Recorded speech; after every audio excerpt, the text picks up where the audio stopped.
के देवी माँ, कने ज्ञान दिया मैया। हे विद्या के देवी माँ, कने ज्ञान दिया मैया। कर पूत अहि के सुमिरन, वरदान दिया मैया। कर पूत अहि के सुमिरन, वरदान दिया मैया।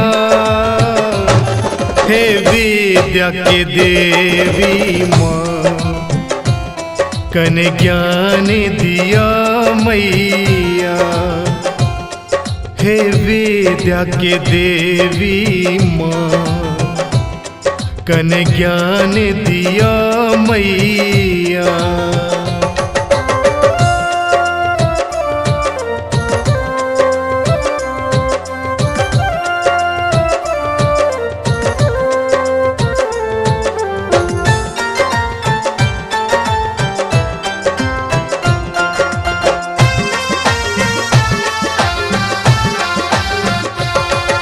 ने गीत संगीत जानी, ने लैन तराना माँ।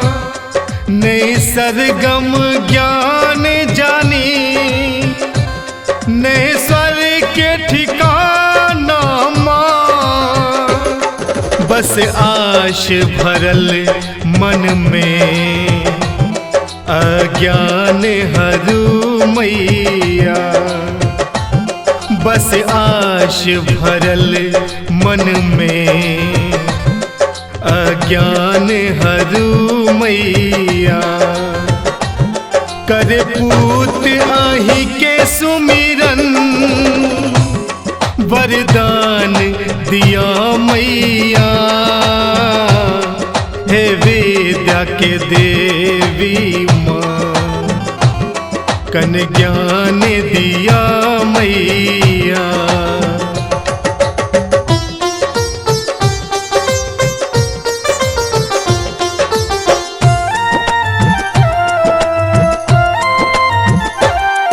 नहीं सूझ रहल किछियो,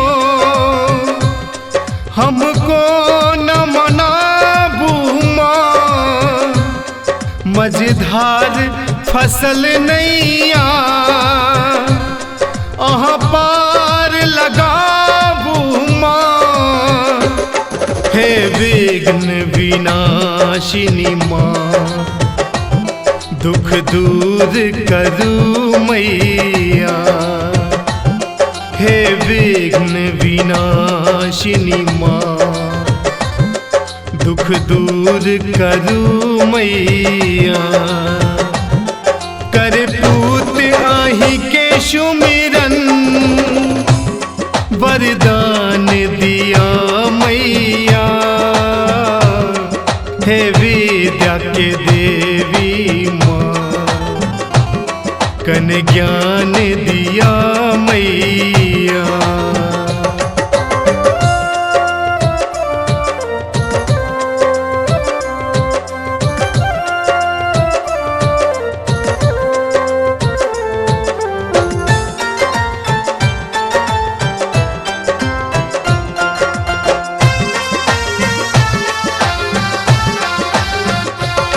अब हंस चढ़ल जननी, हे वीणा पानी माँ। दिया बुद्धि विवेक मैया, हे पुस्तक धारिणी माँ। हे ब्रह्मानी वर दे, सज्ञान करू मैया। हे ब्रह्मानी वर दे, सज्ञान करू मैया। कर पूत अहि के सुमिरन, वरदान दिया मैया। हे विद्या के देवी कने ज्ञान दिया मैया। आप सुन रहे जी MM प्रोडक्शन प्रस्तुति।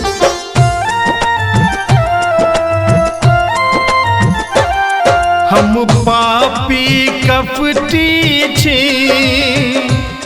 पर पूत अहिक अम्बे, सुनि माधव के विनती माँ आब अविलंबे। गवे गान सुनिल सानो सुख दान दिया मैया। गावे गान सुनिल सानो सुख दान दिया मैया। कर पूत आही के सुमिरन वरदान दिया मैया।